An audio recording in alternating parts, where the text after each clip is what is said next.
नमस्कार, बहुत स्वागत है आप सभी का। आप देख रहे हैं इंडिया डेली। मैं हूं आपके साथ नैना यादव और लेकर हाजिर हूं नंबर 1 डिबेट शो पूछता है इंडिया। कथावाचक अनिरुद्धाचार्य, उन्होंने हाल ही में कहा था कि लिव इन सनातन धर्म की परंपराओं के खिलाफ है। और अब मध्य प्रदेश में भोपाल से पूर्व सांसद साध्वी प्रज्ञा सिंह ठाकुर ने भी इस बयान का समर्थन कर दिया है। लेकिन साध्वी प्रज्ञा ठाकुर यही नहीं रुकी, उन्होंने समाज और परवरिश पर सवाल खड़े कर दिए हैं। साध्वी ने कहा है कि जब माता पिता बच्चों को संस्कार नहीं देते तो लड़कियां अर्धनग्न दिखाई देती हैं। उनका कहना है कि ऐसे हालात में दुराचार की घटनाएं बढ़ती हैं। अब सवाल यह है कि क्या सचमुच संस्कारों की कमी ही लिव इन या फिर दुराचार जैसी जो तमाम मामले सामने आते हैं उसकी जड़ है, या फिर ये एक कट्टर सोच का प्रतिबिंब है। हाल ही में साध्वी प्रज्ञा गौरी गोपाल आश्रम पहुंची थी वृंदावन में। उन्होंने वहां पर प्रसिद्ध कथावाचक अनिरुद्धाचार्य से मुलाकात की। अब अनिरुद्धाचार्य ने पहले ही कह दिया था कि लिव इन सनातन धर्म में स्वीकार नहीं। साध्वी ने उसी सुर में समर्थन किया, कहा कि आपने जो कहा वो समाज की हकीकत है। संस्कार और मर्यादा खत्म होने से समाज में विकृति फैल रही है और यही वजह है कि आज लिव इन पर संत समाज और राजनीतिक चेहरों की राय एक मंच पर नजर आती है। लेकिन यहाँ एक और पहलू है जो जानना समझना जरूरी है। आधुनिक समाज में का देखा जाए तो एक पहलू यह है कि आधुनिक समाज के समर्थकों का उनका कहना है कि लिव इन व्यक्ति की स्वतंत्रता है, व्यक्ति का स्वतंत्रता है और संस्कारों से इसका कोई लेन देन नहीं होता। आखिर महिलाएं क्या पहने, कैसी जिंदगी जिए, ये उनका अधिकार है। तो सवाल और भी ज्यादा गहराता है कि क्या सचमुच परंपरा और स्वतंत्रता आमने सामने खड़ी हो जाती है। आज की बहस संस्कार बनाम आधुनिकता की ही है। एक और संत समाज कह रहा है कि भाई लिव इन रिश्ते बिगाड़ता है, दूसरी ओर युवा कहते हैं कि ये हमारी निजता है, ये हमारी जिंदगी है, ये हमारा चुनाव है। लेकिन बीच में सवाल ये कि क्या किसी भी तरह से महिला की स्वतंत्रता पर उंगली उठाना सही है। इस मुद्दे पर अपने मेहमानों के साथ में हम चर्चा करेंगे, जानेंगे, लेकिन उसके पहले आप ये जान लीजिए कि आखिर साध्वी प्रज्ञा सिंह ठाकुर ने क्या कहा है। मुझे लगता है कि माताओं को मर्यादा सिखाना चाहिए, बेटियों को सिखाना चाहिए तो बेटों को भी सिखाना चाहिए। बिल्कुल। बेटों को भी पूछना चाहिए कि आप कितने बजे घर आ रहे हो, तो बच्चियों को भी पूछना चाहिए, बेटियों को भी पूछना चाहिए कि तुम इतने बजे घर क्यों आ रहे हो। घर आने का समय एक अनुशासन होता है, उतने समय घर आना चाहिए, उन नियमों का पालन करना चाहिए जो हमारे घर में होते हैं। जिस तरह से एक पता नहीं कौन सा रिलेशनशिप होता है, जो भी है, तो हमारे शब्दों की कुछ मर्यादा है। सही है, सही। तो भले ही कोर्ट कहे या कोई भी कहे, पर ये मर्यादाएं सनातन में नहीं आती हैं तो ये सनातन की नहीं है और हम उन विषयों का बिल्कुल विरोध करते हैं। बिल्कुल। और भरपूर विरोध करते हैं। इसके लिए चाहे कोई भी कितना भी बवंडर करे, पर वो बवंडर शांत होगा और सत्य सिद्ध होगा। सही है। और हम इस सत्य पर डटे रहें। मैं आपके उन वचनों का बिल्कुल समर्थन इसलिए करती हूँ कि अगर आगे भी समाज में जिस प्रकार की प्रवृत्तियां पनप रही हैं या किसी प्रकार से कुछ और गंदे गंदे जो वातावरण बनते चले जा रहे हैं, इनके विरुद्ध में साधु संतों को, कथाकारों को, समाज सेवकों को और वरिष्ठ लोगों को बोलना पड़ेगा। और इसमें चाहे किसी को बुरा लगे चाहे किसी को भला लगे, उसकी चिंता न करते हुए आप अपने विचारों पर दृढ़ रहिए और आप बिल्कुल खुल करके बोलिए। और मैं तो बोलती ही हूँ। बिल्कुल। तो समाज में फैली कुरीतियों पर बोलना चाहिए और मैं बोलती रहूंगी, ये आपने सुना साध्वी प्रज्ञा सिंह ठाकुर का कहना है। उन्होंने हालांकि कई बड़ी बातें जो हैं वो इस दौरान कही, लिव इन रिलेशनशिप का जिक्र किया, महिलाओं को मर्यादित रहने के लिए परिवारों में उन्हें संस्कार देने की बात कही। बड़ा सवाल ये खड़ा होता है कि क्या लिव इन रिलेशनशिप रिश्तों और संस्कारों का अपमान है? क्या लड़कियों के कपड़े और एक तरह से कहा जाए मर्यादा ही समाज को बिगाड़ते हैं? अपने आप में यह बड़ा सवाल है। सवाल ये भी, क्या हमारी परंपरा ही आजादी की राह में सबसे बड़ी रुकावट है? ये वो तमाम सवाल हैं जो लोगों के मन में लगातार अब जो है वो उठ रखे हैं। इस तरह की चर्चा के बाद में करेंगे चर्चा। मेरे साथ में खास मेहमानों का जो पैनल है उनसे आपको मिलवा देती हूँ जल्दी से। मेरे साथ इस समय हिंदू धर्मगुरु आचार्य संजीव अग्निहोत्री जी, हमारे साथ में आचार्य संजीव अग्निहोत्री जी इस दौरान जुड़ने वाले हैं। डॉक्टर करिश्मा कौशिक हमारे साथ में जुड़ रही हैं। मृतेश चतुर्वेदी इस समय हमारे साथ में जुड़ रहे हैं। हिंदू धर्मगुरु जूही अरोड़ा सोशल एक्टिविस्ट हमारे साथ में हैं। सरिता सिंह जी सोशल एक्टिविस्ट के तौर पर जल्दी से हमारे साथ में ये सभी मेहमान जुड़ रहे हैं। जूही अरोड़ा जी, आप ही से मैं जानना चाह रही हूँ, अक्सर जब भी कोई बात होती है, चर्चा नई नहीं है कि महिलाओं के पहनावे पर, महिलाओं के कपड़ों पर, महिलाओं के आचार विचार पर, उनकी ये कहा जाए कि आज़ाद विचारों पर भी हमेशा से सवाल और उस पर चर्चाएं होती रही कि ये जो समाज बदल रहा है उसमें महिलाओं का बड़ा रोल है। क्या कहेंगे साध्वी प्रज्ञा सिंह ठाकुर हो या फिर अनिरुद्धाचार्य उनके इस बयान पर? पहली बात तो मैं इस चीज से बिल्कुल सहमत नहीं हूँ कि अगर आप या कोई भी इंसान अपने हिसाब से चलना चाहे तो वो एक रॉन्ग मैसेज सोसाइटी को प्रूव करता है। ये चीज गलत है। देखिए, आज की डेट में हमारे फंडामेंटल राइट्स हैं, राइट टू पीस है, राइट टू लिबर्टी। हम अपनी मर्जी से फ्रीली मूव कर सकते हैं, अपनी इच्छा अनुसार अपना चयन कर सकते हैं, अपने पार्टनर का चयन कर सकते हैं। टाइम एंड अगेन कोर्ट्स की जजमेंट ऐसी आई है जहां कोर्ट्स ने प्रोटेक्शन तक दी है ऐसे लोगों को, जहां ऐसे कपल्स को जो ऑनर किलिंग के शिकार हो सकते हैं या जिनके पेरेंट्स जो हैं इन चीज़ों को नहीं मानते। तो देखिए, ये रहना, ये कहना कि आप लिव इन रिलेशनशिप में रहते हैं तो आपका संस्कार नहीं है या आप एक तरीके से समाज के विरुद्ध जा रहे हैं, तो ये अपने आप में एक बिल्कुल ही भद्र टिप्पणी है। क्योंकि हमारा एक तरफ तो आप विज्ञान है, विज्ञान की इतनी बातें करते हैं, आप चंद्रमा पर पहुंच रहे हैं, आप मंगल पर पहुंच रहे हैं, और दूसरी तरफ अगर जो इंसान अपनी मर्जी से किसी के साथ रहना चाहता है, भले ही शादी नहीं हो रही अभी, तो इसका मतलब ये है कि वो सोसाइटी के अगेंस्ट है। मुझे नहीं लगता। देखिए, सोसाइटी अगर ऐसा होता तो कोर्ट हमारे उन कपल्स को प्रोटेक्शन क्यों देती? नंबर 1 जी उन कपल्स को प्रॉपर लिव इन में रहने के लिए उनके राइट्स क्यों देती? आपको पता है उत्तराखंड जैसी जगह पे, स्टेट में तो एक प्रॉपर रजिस्ट्रेशन कराना है आपको।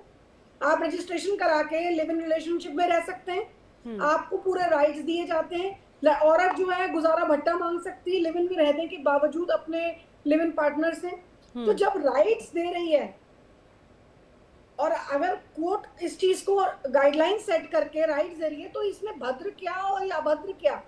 इसमें क्या भद्र है? अगर दो लोग मर्जी से बिना शादी के बंधन के साथ रह रहे हैं समाज में और उसी तरह से रह रहे हैं जिस तरह से वो मियाँ बीबी की तरह रहते हैं, अगर शादी हो जाती तो वो उसे अभद्र क्यों बोला जा रहा है? बिल्कुल यही बात हो जाती है। और जूही जी, सबसे महत्वपूर्ण बात तो यही है, एक चीज और, क्या वो भद्र नहीं है कि आप जबरदस्ती किसी के साथ शादी करा दें, उसके 2 महीने बाद वो उनका गला काट दें या 2 महीने बाद लड़का लड़की को छोड़ दे? उससे तो बेटर है कि वो समाज में कम से कम साथ रह रहे हैं, एक मैसेज दे रहे हैं लोगों को कि हम ऐसे भी साथ रह सकते हैं। अब जूही जी, एक और जो बड़ी बात उनकी तरफ से कही गई, उन्होंने कहा भाई माता पिता संस्कार नहीं देते तो लड़कियां अर्धनग्न दिखाई देती हैं। उनके पहनावे पर, आजकल के जो वेस्टर्न ड्रेसेस कल्चर हैं उसको लेकर उनके सीधे सीधे उनकी बात उनके माता पिता को लेकर जोड़ दी गई है। जी देखिए, ये अपने आप में बहुत ही शर्मनाक स्टेटमेंट है। ये कहना कि पेरेंट्स के संस्कार नहीं है तो इसलिए अपने आप में वो औरत कुछ भी कपड़े पहन रही है तो वो सब जिम्मेदारी माँ बाप की है, पेरेंट्स की। देखिए, आज की डेट में बच्चे अपने आप में बहुत समझदार हैं। जो लोग 18-19 साल के बाद बड़े हो जाते हैं, पेरेंट्स जरूरी नहीं है हर वक्त पेरेंट्स की उनके ऊपर एक राय बनी रहे और वो पेरेंट्स की माने। मैं ये बताना चाहूंगी कि कितनी बार ऐसा होता है जहाँ पे पेरेंट्स को पता भी नहीं होता कि बच्चों ने क्या पहना है और वो क्या पहनते हैं। और ऐसी जगहों पे जहाँ पे अगर अलाउड भी है पहनना, जिनकी फैमिलीज में अलाउड भी है, तो उसको संस्कार की कैटेगरी में फॉल कराना कपड़ों को, मुझे नहीं लगता कि ये संस्कार है। देखिए, हमारे यहाँ से जो कल्चर है, देखिए हमारा जो कल्चर है वो बहुत एक अच्छा कल्चर है जिसमें हम लोग पड़े बले हुए हैं। और अगर आज उस कल्चर को जो बड़े बुजुर्ग कह रहे हैं, तो मुझे नहीं लगता कि ये कहना कि आप बाहर जाके अगर इस तरह के कपड़े पहनते हैं तो वो संस्कार के श्रेणी में आते हैं। संस्कार पे टिप्पणी करना, पेरेंट्स पे टिप्पणी करना, मुझे नहीं लगता ये ठीक है, बिल्कुल ही गलत है। ठीक है, अब मेरे साथ में तमाम और जो खास मेहमान हैं आप उनको देख रहे हैं टीवी स्क्रीन पर। यहाँ पर हमारे साथ में हिंदू धर्मगुरु लगातार जुड़े हुए हैं, आचार्य संजीव अग्निहोत्री जी, करिश्मा कौशिक जी भी हमारे साथ में मौजूद हैं यहाँ पर हमारे साथ में। इसके अलावा जैसे मैंने आपको बताया, मित्रेश चतुर्वेदी जी भी हमारे साथ में, हिंदू धर्मगुरु जूही अरोड़ा जी भी हैं, सरिता सिंह जी भी हमारे साथ में। एक बार फिर आप सभी का बहुत स्वागत है। आचार्य संजीव अग्निहोत्री जी, खासतौर से कथा का जो कहा जाता है, जो व्यासपीठ है, वहां से कई ऐसे शब्द होते हैं जो लोगों का जीवन बदल देते हैं। वहां से आ रही जो तमाम ऐसे उपदेश हैं वो लोगों के जीवन पे बहुत प्रभाव डालते हैं। हर वर्ग के लिए, हर एक क्षेत्र को, ये कहा जाए समाज को आईना दिखाने की तो बात होती है, लेकिन ऐसा लगता है पिछले कुछ दिनों से अनिरुद्धाचार्य जी की तरफ से जो बयान आते हैं, लोग उन्हें आजकल अनिरुद्धाचार्य कम विवादाचार्य ज्यादा कहने लग गए हैं। उनकी तरफ से ज्यादातर जो टिप्पणियां होती हैं वो महिलाओं के लिए की जाती है, तो लोग उस पर प्रतिक्रियाएं देते हैं। एक बार फिर से लिव इन तो ठीक है, लिव इन रिलेशनशिप उनकी वो अपनी एक जरूर राय हो सकती है। अब महिलाओं के पहनावे, उनके चरित्रहीन या चरित्रवान होने का पैमाना क्या वहां से तय होगा? माता पिता के संस्कारों की परिभाषा क्या हो जाएगी? देखिए, किसी को भी अपशब्द कहने का तो अधिकार नहीं है समाज में जी। जो भी बात कहें सोच समझकर अच्छी बात कहें, ये मैं सभी से आपके चैनल के माध्यम से गुजारिश करता हूं। और अच्छे शब्दों की जो एक मर्यादा वो सभी के साथ होनी चाहिए। लेकिन हमको लगता है कि अनिरुद्धाचार्य जी ने एक जो बात कही है वो देश हित में कही है। भले ही बात कड़वी है, लेकिन क्योंकि कई बार होता क्या है कि भाई बालक जानता है कि दवाई कड़वी है, और माँ भी जानती है, जो अपने बालक से बहुत ज्यादा प्रेम करती है, उससे ज्यादा क्या माँ किसी से प्रेम करेगी। इसलिए माँ को बत्सला कहते हैं। बत्सला माने जो गाय जिस तरह अपने बछड़े को, अगर बच्चा हमारा गंदगी में लिप्त है फिर भी गौ माता अपने बच्चे को चाट चाट के शुद्ध पवित्र कर देती है। माँ जानती है कि मेरे बच्चे को कड़वी दवाई लगेगी, फिर भी क्योंकि माँ जानती है कड़वी लगेगी और बच्चा नहीं पिएगा, बच्चे को नहीं अच्छी लगी, फिर भी माँ कहती है बेटा आंख बंद करके पी ले, क्योंकि देश हित में है, तेरे हित में, इसलिए माँ जो है कहती है बेटा पी ले।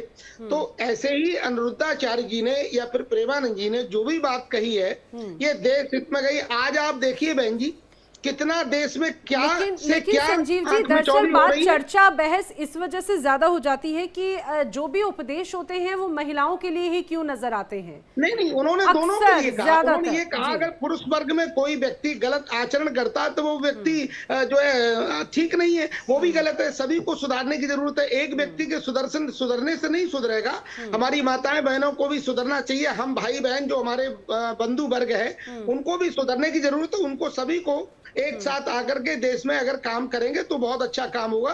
और किसी पर, अब कुछ बहन जी लोगों को ये बात थोड़ा सा पच नहीं रही है, उनको लगता है कि ये पर्सनल बहुत ज्यादा इन्होंने कटाक्ष किया है, तो ऐसा कुछ नहीं, उन्होंने देश हित में थोड़ी बात कही है। अब देखो कोई ना कोई तो कहेगा, हम लोग हर कोई तो कह नहीं सकता, इतनी हिम्मत नहीं कर सकता है, पर क्योंकि अनिरुद्धाचार्य जी एक धर्माचार्य, एक अच्छे कथावाचक हैं, उन्होंने इस बात को कहा है तो देश हित में कहा है, हम लोगों को सभी को। सरिता सिंह जी, जिस तरह से बहस हो रही है, चर्चा हो रही है, ये अनिरुद्धाचार्य की तरफ से जो बयान आया है वो देश हित में है, जैसा संजीव जी भी कह रहे हैं, लेकिन खासतौर से पहनावों को लेकर।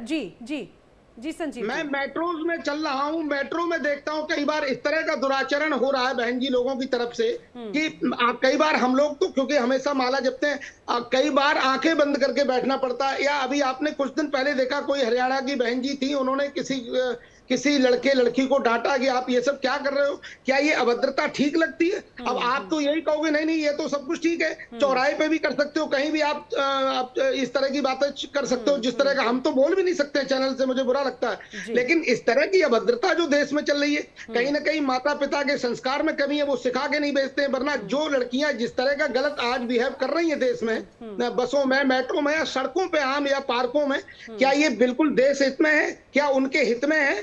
तो ये ऐसा नहीं होना चाहिए। आपके चैनल के माध्यम सभी बहन बेटियों से मैं हाथ जोड़ कर कहता हूं, एक विचारों की बात हो जाती है संजीव जी। जहां तक मुझे ऐसा लगता है कोई भी माता पिता अपने बच्चों को कभी कोई गलत सीख तो नहीं देते होंगे, वो हमेशा इसी आचरण के साथ ही बच्चों को इसी उम्मीद से ही घर से बाहर भेजते होंगे कि मेरे बच्चे अगर किसी गांव से, छोटी जगह से बाहर निकले हैं तो अपना भविष्य संवारने के लिए निकले हैं, एक अच्छा जीवन शैली और एक ये कहा जाए कि सामाजिक तौर पर भी बहुत मर्यादित रहते होंगे। लेकिन सरिता सिंह जी, बार बार हमेशा जब पहनावे की बात होती है और ये कहा गया कि जो दुराचार होते हैं उसमें महिलाओं के पहनावे का बहुत बड़ा रोल होता है, तो क्या महिलाओं का पहनावा उनके चरित्र को दर्शाता है? क्या उनका पहनावा उनके लिए एक तरह से कैरेक्टर सर्टिफिकेट हो जाता है क्या? सबसे पहले तो मैं ये कहना चाहती हूँ कि पता नहीं आजकल के तथाकथित जो कथावाचक है उनको हो क्या गया है। मैं तो इतना ही बोलूंगी कि आजकल ऐसा लग रहा है कि दिमागी तौर से वो लोग हिले हुए हैं। वो लोग अपने बात करने का जो सलीका होता है वो भूल गए हैं। जो कथावाचक है अपने बात करने का तरीका भूल जाए, दूसरों को क्या ज्ञान देंगे। सबसे बड़ी बात तो ये है कि जिस पीठ पे वो बैठे हैं, जिस गद्दी पे वो बैठे हैं, वहां पे वो किस लिए बैठे हैं। वो एक कथावाचक है, उनको एक अच्छे ज्ञान देने की जरूरत है। उन्हें महिलाओं पे टिप्पणी करने की जरूरत नहीं है। मैं आपके चैनल पे इससे पहले भी बैठ चुकी और उनके विरुद्ध बोल चुकी हूँ कि जिस तरीके की वो बातें करते हैं वो बिल्कुल भी सराहनीय नहीं है। वो अच्छी बातें नहीं कर रहे। देखिए, कपड़े से आप संस्कार तय नहीं कर सकते किसी के। बहुत सारे ऐसी लड़कियां हैं, औरतें हैं जो छोटे कपड़े पहन के भी काफी संस्कार में रहती हैं, और अच्छे कपड़े वाले के पास भी आप देखेंगे तो बोलने का तमीज नहीं होता है। तो आप किसी के कपड़े पे नहीं जा सकते। और देखिए, ये उनका कोई पहला बयान नहीं है जो महिलाओं के लिए उन्होंने बोला है। इससे पहले भी बहुत सारी चीजें उन्होंने बोली है। कपड़ों के लेके हो गया। देखिए, इससे पहले एक और उनका बयान था कि अगर आप बिना मंगलसूत्र और सिंदूर के रहते हैं तो आप खुली प्रॉपर्टी है लोगों के लिए। क्या इस तरीके का गंदा भाषा उनको सूट करता है? और क्या ये समाज इस तरीके के भाषा के लिए उनको माफ करेगा? नहीं करेगा। मैं तो कहती हूँ पुलिस हो चाहे जो महिला कर्मी है उनको सजा दिलाना चाहिए। उनको उनके ऊपर केस होना चाहिए ताकि इस तरीके का जो बात है वो आगे ना करे। और इनको देख के और भी कथावाचक जो है वो इस तरीके की बात कर सकते हैं। तो मुझे लगता है इस पे संज्ञान लेने की जरूरत है और इनको इस बात पे सजा होनी चाहिए और इस पे आवाज उठनी चाहिए। 80 to 90% महिलाएं उनका कथा सुनने आती है। क्या ये सुनने आती है कि महिलाएं कैसी रहनी चाहिए? महिलाओं को घर में बात नहीं करना चाहिए। आज महिलाओं को जो समाज है या जो सरकार है वो इतनी आज़ादी दे चुकी है। महिलाओं को हर फील्ड में आगे किया जा रहा है। अब पहले की जैसे नहीं है कि महिलाएं सिर्फ घर में चूल्हा फूक रही है, खाना बना रही है। महिलाएं हर फील्ड में आगे जा रही है। तो मैं समाज से पूछना चाहती हूँ, उन कथावाचक से पूछना चाहती हूँ कि आखिर आज भी महिलाओं को क्यों दबा के आप लोग रखना चाहते हैं? आखिर महिलाएं अपना डिसीजन क्यों नहीं ले सकती है? उस दौर में जब राम सीता का भी दौर था, उस टाइम भी अपना वर चुनने का अधिकार अगर सीता को था, पांचाली को था, तो आज के दौर में ये आप छीनने वाले, ये हक छीनने वाले आप कौन होते हैं? ये संविधान हक दिया है कि हम आजादी से जी सके, जैसे चाहे हम जिए, जैसा चाहे कपड़ा पहने, उस पे आप सवाल नहीं उठा सकते हैं। हर माँ बाप अपने बच्चे को अच्छा संस्कार देते हैं और देने की कोशिश करते हैं। जिस संस्कार की बात आप लोग औरतों के लिए करते हैं, क्यों नहीं अपने घर के बेटों को सिखाते हैं? आज आप ही के घर के बेटे बदमाश है ना, जिसके वजह से जो आजकल की महिलाएं हैं खतरे में है। आप अपने बेटे को संस्कार दीजिए ना। 80 to 90% जो है महिलाओं पे बलात्कार रुक जाएगा। तो आप सबसे पहले जो है अपने बच्चों को सिखाने के बजाय, अपने बेटों को सुधारने के बजाय सबसे पहले जो है प्रतिबंध घर की बेटियों पे लगाते हैं। और यही जो है सबसे बड़ा कारण बनता है, आजादी छीन के लेने वाली बात हो जाती है। और ये तरीके बड़ी बातें जो है सरिता जी आपने कही। करिश्मा कौशिक जी, बार बार जब भी हम देखते हैं दुराचार, कभी छोटी मासूम बच्चियों के साथ में, कभी किसी बुजुर्ग महिला के साथ में, इस तरह की तमाम गतिविधियां होती हैं, लेकिन फिर भी हमेशा महिलाओं के जो पहनावे हैं उसको उसके साथ में जोड़कर देखा जाता है। सरिता जी ने बड़ी बात कही कि भाई प्रतिबंध सिर्फ लड़कियों पर लगाए जाते हैं, नसीहत जरा घर के लड़कों को भी तो दी जाए। लिव इन रिलेशनशिप में रहते दोनों हैं, लेकिन हमेशा नसीहत लड़कियों को क्यों दी जा रही है? देखिए, मुझे लगता है कि जो उनके बयान है उसको देखने में शायद लोगों के एक नजरिए में कमी है, क्योंकि आजकल वही वाली बात है कि 60 सेकंड की रील चल रही है, 60 सेकंड में वो सिर्फ महिलाओं को टारगेट करके आजकल लोग रील वायरल कर देते हैं। वो हर एक इंसान को बोलते हैं, चाहे वो महिला वर्ग हो, चाहे वो पुरुष जाति हो, चाहे वो कन्या हो, चाहे वो लड़का वो सबको बोलते हैं। और दूसरी चीज, कथावाचक की बात हो रही है कि कथावाचक ऐसी बातें कर रहे हैं, इनको सजा मिलनी चाहिए। क्यों मिलनी चाहिए? कथावाचक है वो हमारे सनातन को रिप्रेजेंट कर रहे हैं। अब सनातन की बात नहीं करेंगे और सनातन को आगे नहीं लेके जाएंगे तो फिर बात कैसे बनेगी? अभी राम सीता की मैं बात सुन रही थी। सीता मैया जब 14 वर्ष वनवास काट के आई, उसके बाद राम जी ने रावण से युद्ध किया। उसके बाद क्या हुआ? सीता मैया ने अग्नि परीक्षा दी। क्या आजकल की कन्याएं देंगी अग्नि परीक्षा? क्या आजकल की लड़कियां एक लड़के के साथ 14 साल वनवास काटेंगी? नहीं काटेंगी। मैं कहती हूँ उसको तलाक देंगी या उसको छोड़ देंगी और उसके बाद कोई दूसरा ढूंढेंगी। क्यों? ऐसा क्यों है? अगर किसी लड़के के ऊपर कोई परेशानी आती है, क्यों महिला तलाक कर देती है उसको? या अगर कोई महिला पे परेशानी आती है, क्यों पुरुष तलाक कर देते हैं? ये कहाँ से प्रथाएं चल रही है? ये प्रथा हमारी है ही नहीं। हमारी प्रथा ऐसी नहीं है। शेम नहीं कितनी बार कहते हैं पार्वती माता को प्राप्त किया, तो क्यों प्राप्त किया? क्योंकि वो उनसे प्रेम करते थे। प्रेम का बंधन होता है, लिव इन का बंधन नहीं होता कि आज आप इसके साथ रह रहे हो, पति पत्नी की तरह बहुत अच्छे से रह लिए, उसके बाद सब कुछ हो गया, बच्चा भी पैदा हो गया। कितनी ऐसे दुर्घटनाएं आती हैं कि बच्चे हमें नालियों में, टब में, कूड़ेदान में पड़े हुए मिलते हैं। उसके बाद क्या होता है? अनाथ आश्रम में चले जाते हैं, अनाथ आश्रम पढ़ रहे हैं, अनाथ आश्रम की वजह से वृद्ध आश्रम पढ़ रहे हैं। क्यों पढ़ रहे हैं वृद्ध आश्रम? क्योंकि बहुत सारे ऐसे घर होते हैं जिसमें माँ बाप नहीं मानते बच्चों को, तो बच्चे क्या करते हैं? बच्चे माँ बाप को वृद्धाश्रम छोड़ाते हैं। क्यों ये सारी चीजें हो रही हैं? आप ये देखिए ना, एक लिव इन रिलेशनशिप से बहुत सारी चीजें घटित हो रही हैं, ऐसा नहीं। और बात रही संस्कारों की, छोटे कपड़ों की, तो डेफिनेटली मैं कहूंगी छोटे कपड़े आप पहनिए, मैं मना नहीं करूंगी, मैं ये नहीं कहूंगी कि आप छोटे कपड़े मत पहनिए, मगर इतना मत पहनिए कि आपका शरीर और कपड़ों में नजर ही ना आए कि आपने कपड़े पहन रखे हैं।